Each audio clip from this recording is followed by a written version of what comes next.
right, hello guys, this is Miss Pearson, and today I'm going to show you what you are doing for your sub assignment while I'm out. So we're going to first be cutting snowflakes out of paper, and then you're going to practice drawing those snowflakes in your sketchbook.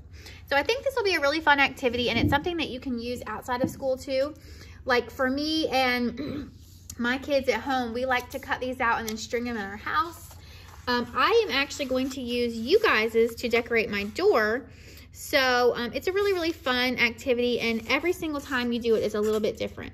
So the first thing you're going to do is you're going to take your computer paper and you're going to fold it like this to make a square. So you're going to take your scissors and cut this little extra piece off, and now you have a square. So this little piece you can get rid of, you can save it, doodle on it, whatever. All right, so now you have this triangle. So you're going to keep it closed. The next thing you're going to do is fold the triangle in half. So now I have another triangle, okay? And I have these two little flippy floppies up here. You're gonna take these two flippy floppies and you're going to fold it in to the center, and you're gonna fold this one into the center. So you have like a kite shape, and then you're gonna fold it in half, okay? Then you're going to cut off this little extra stuff up here. And now you're left with this little triangle. So this is where you get to really be creative. So from here, you can cut out really whatever types of shapes that you want. And that's what will make your snowflake unique. So sometimes when you're cutting through a lot of layers at one time, the scissors might have a hard time. So if you're having a hard time with their scissors, you can try cutting like from different parts of the scissors. Like, so try cutting at the tip, try cutting way down here, and just be patient with it because you are cutting through a lot of layers. And so really this is where we get super creative. Don't be scared to remove a lot of paper because you'll be surprised at how much you can really remove.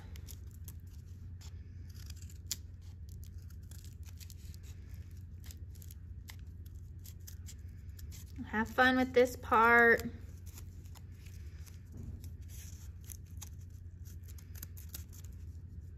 Okay, alrighty, I think I'm just about done here. All right, so when you feel like you've cut out enough, get rid of the extra scraps. You've got something like this. Here comes the moment of truth. So you're gonna open it up and see what you've created.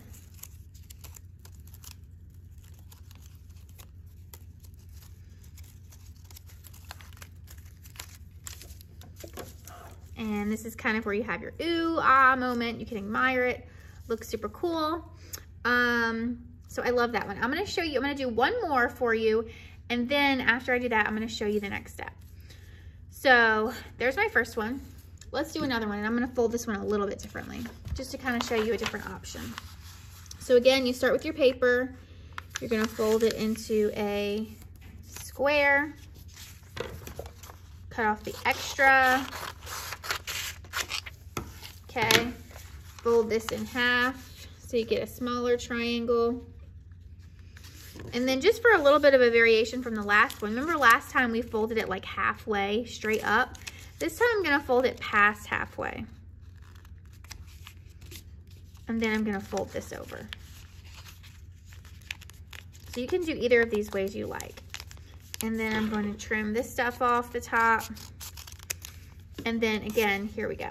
This one's a little bit thinner because it's not as many layers that you're cutting through. So you might like this one more.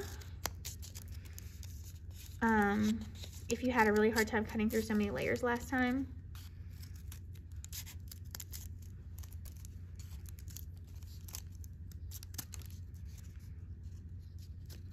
Oops. Come here. Come here. Ugh. I wish I had a million pairs of scissors and they were always sharp and they never got dull. That would be dreams, goals.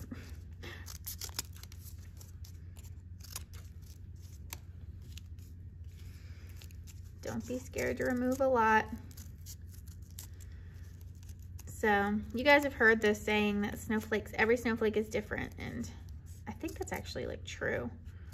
But all of your snowflakes will be different too, because I'm not giving you like a pattern of exactly what to cut. I'm just kind of teaching you the technique and then letting you run wild and figure out what you're gonna make. So I think this is good for me. Here I go, open her up. And if you want to experiment with different ways of folding it, you can, and different ways of cutting, you can.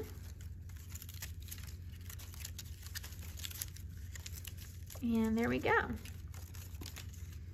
This one's pretty cool. So once you have experimented and had your fun, then the next step, and what I'm going to be grading you on in your sketchbook, is to draw it. So let me get me a pen. You're going to be drawing with a pencil, but I just have a pen handy, okay? So I'm going to get my sketchbook, my handy dandy notebook. You guys ever watch Blue's Clues? Oh, I do have a pencil. Okay, I'll use my pencil. All right, and you're going to put the snowflake next to you, and you're going to practice drawing it, which is pretty tricky, but it's going to be fun. So, or just tell yourself it's fun. So I'm going to first look at the inside. So I have these shapes. And then, so the positive space, let me move this over a little bit. When you're drawing the snowflake, pay attention to the positive space and the negative space. So the positive space would be parts where there is snowflake. So everything that's white. The negative space is going to be the parts where there is no snowflake. So the parts that are in between. So like this shape, this shape, this shape, this shape, okay? So the negative space can be really, really helpful when you're drawing, because sometimes the positive space can seem overly complicated. But like if I say, oh, well, there's just a triangle in the middle, then that will help me. So let's look back at this again. And so right now, here, I'm drawing this. This is right here. And so I'm going to do my line down. I'm going to go over. See how these go over?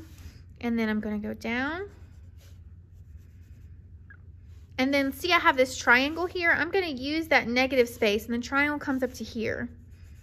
I'm going to use that negative space as a guide to help me, because that's a simpler shape than my positive space. Okay, so I know that's not snowflake. So now what else does the snowflake do? So it goes over, down. So this is really an exercise in looking and looking carefully. And in order to draw this accurately, it takes a lot of concentration.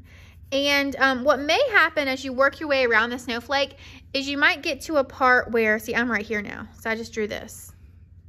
You might get to a part where it really looks wonky, or at the end it doesn't really match or whatever. That's fine. I don't care about this being the most wonderful snowflake drawing you've ever made in your life.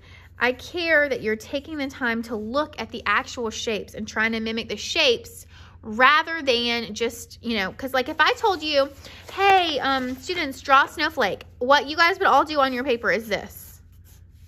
Okay, some of you who are, you know, wanting to be a little bit more creative might do something like this. Okay, or you might even do this. Or some of you who were trying to be really lazy might have just done this. Okay, so these are all stylized ways to draw a snowflake. Is there anything wrong with them? No, they're just overused, and you've done them a million times and you're not really learning anything. But by creating your own snowflake and really practicing and drawing as you go and looking and using this as an opportunity to really look and draw from observation, you are actually gaining drawing skills. So as you can see, I just drew this shape, which is this shape right here. It's kind of hard, I guess, for you to see white on white, but let's see. So this is what you're going to be doing. You're going to practice this on your paper. Again, if the drawing ends up looking really wonky, that is okay. I'm not really worried about that. I'm worried about you trying. So I'm not going to draw the whole thing because this would be a really, really long demo. But also don't trace it. Like, I know, obviously, you could just put this down and you could just trace it. Don't do that because you're not learning anything, you know? And like, yeah, you can try. I mean, if you want to trace one for fun, you know, for your own self, just because that seems like a fun thing to do, that's fine. Do that. But the assignment is to look and draw. And trust me, I can tell who did that. The ones that where you look and draw might not end up looking that good because they might be kind of wonky because you might get all the way around and then they not work. But trust me, I can tell who traced and who looked and drawed. Okay, so this is what's due. I know that you are doing this with a sub, but I will be checking it when I come back. I'll be checking everyone's portfolios. So please get this done. Have fun making the snowflakes. The possibilities are endless. If you wanted to have fun and even make yourself a little mini snowflake, remember this is the scrap piece we cut off. You can do that. If you turn in your snowflake to the substitute, that would be awesome because then I can hang it up on my door when I get back, okay? So I can't wait to see what you guys made. Have fun with this, and I will see you next week when I get back.